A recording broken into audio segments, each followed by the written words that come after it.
We are drawn to this profession because we are damaged. We study psychology to heal ourselves.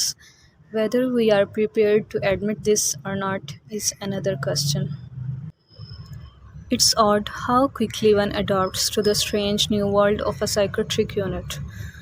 You become increasingly comfortable with madness, and not just the madness of others, but your own. We are all crazy, I believe, just in different ways. There is so much pain everywhere, and we just close our eyes to it. The truth is that we are all scared, we are terrified of each other. Babyhood is not a time of bliss, it's one of terror.